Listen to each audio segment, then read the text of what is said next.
Yo guys, I'm HP, this is Dr. Pink, and today we're gonna talk about a heavy shuffle rock guitar riff. Before we get started, make sure to subscribe to my channel, hit the notification button, and also join the HPCrazy Guitar Academy.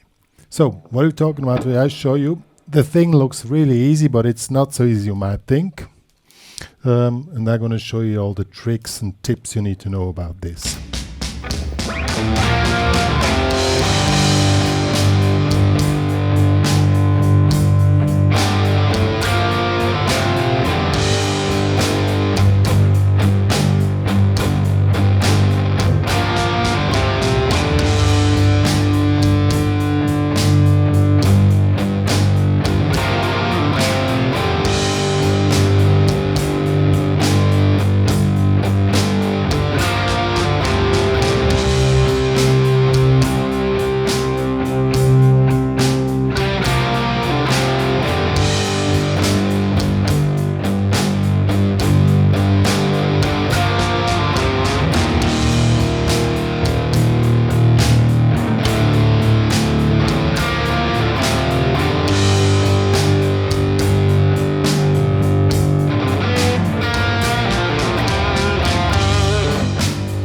And so on. This riff is inspired by one of my, I would say my favorite Australian rock guitar band, and it's not AC/DC, it's Rose Tattoo. They have a song called Butcher and Fast Eddie. It's adapted from there, but the originals play with the bottleneck, but we're gonna check out the regular playing, and it's also in another key. But there are a few things you need to know about this riff. First of all, distortion settings. You need quite a high gain thing. Why? Because this power chord is quite long, and we want to work with the overtones, and therefore you need enough gain, and if you don't have enough gain, that it will not have go to the overtones so much as you want to have it to do. So let's get started. Okay, I divided the riff in two guitar parts, and each of it has its difficult points which you want to figure out. The main riff is as simple as it can be. It's this here.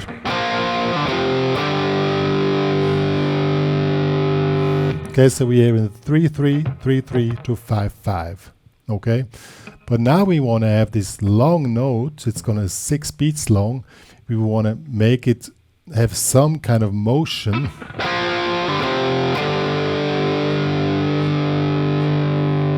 What you can do is press against the guitar and just do the quarter note beat. So, and as you can hear, the overtones are coming a little bit. If you want to have more overtones, you might want to try this.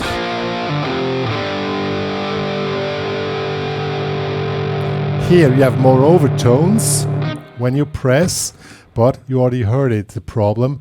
Then the other strings, we have open string, the other strings start to sound as well, which we don't want.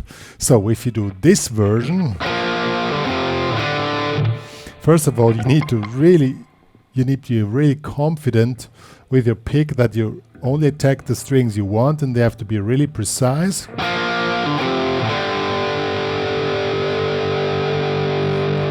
And what I'm doing now with the thumb, I'm damping the A and the E string in order to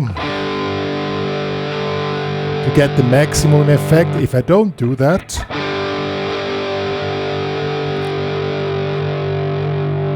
okay, in this case it didn't, but most likely the A string starts to sound as well. So that's really tricky, and to avoid this problem you can choose this one. But here you don't have so many overtones. Okay?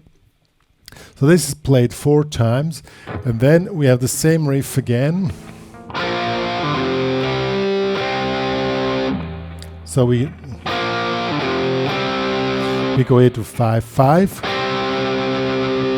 and then back to.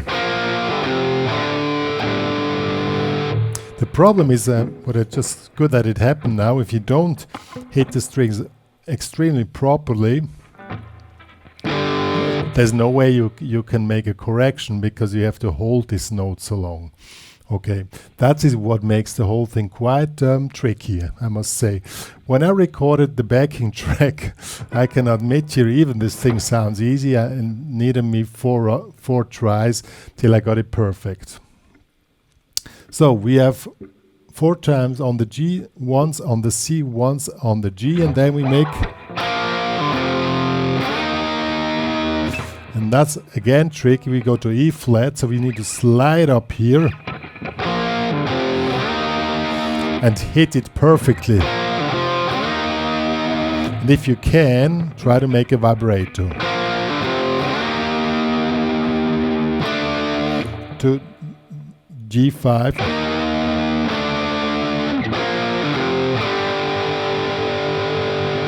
So let's give it a shot. I'll show you the whole thing. Then we check out the second guitar, which is a little bit more tricky.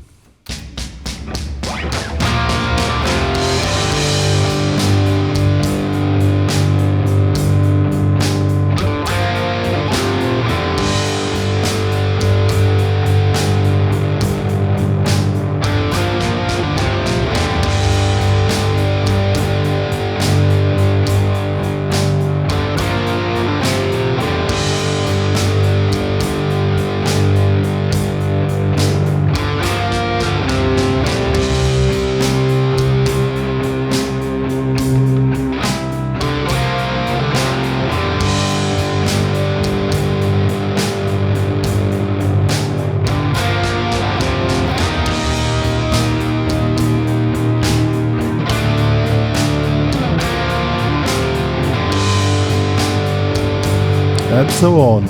So that was the whole thing. As I said, it looks really easy, but it isn't. It's really tricky. Even as I said, it's amazing for me how hard it is to get the same quality of sound just hitting this.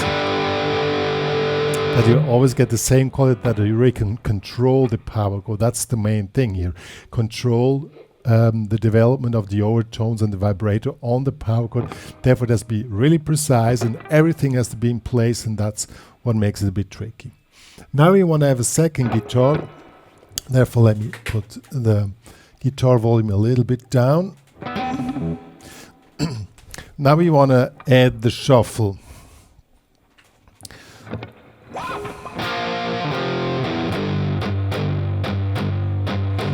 Now the volume is a little bit too low.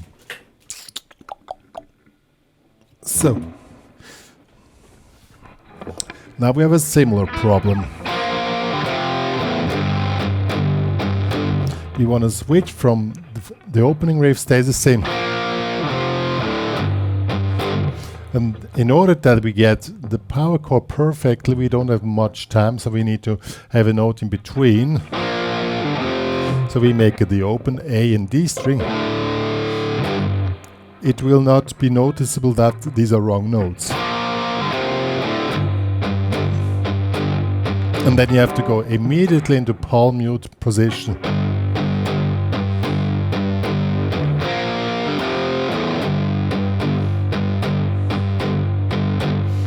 That has to be really precise, really on the spot. I think it's 70 BPM. When we go to C, same over the open A and D string.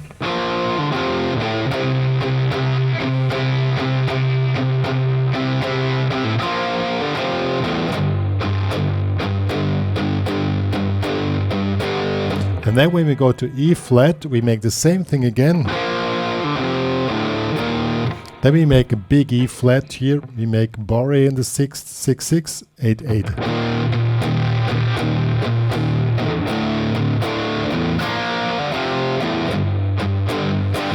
Also, this one is quite tricky, that you get the tone exactly the way you want, because you have only a little time to get your fingers in the right position. Let's do this now. And those two types of riffs, they create an awesome, I must say, an awesome heavy shuffle rock guitar riff.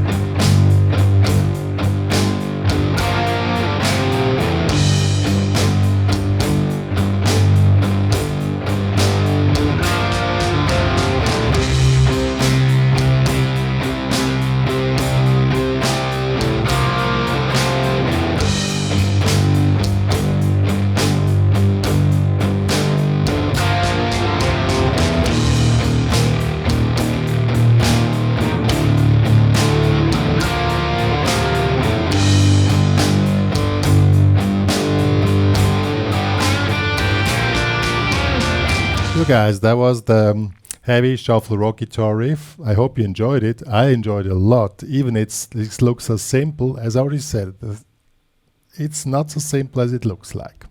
If you want to have it sounding perfectly and get the perfect vibe, you never want to create this kind of vibe. You need these overtones and you need this motion in the sound. I mean, you can play like this thing, and what is the problem?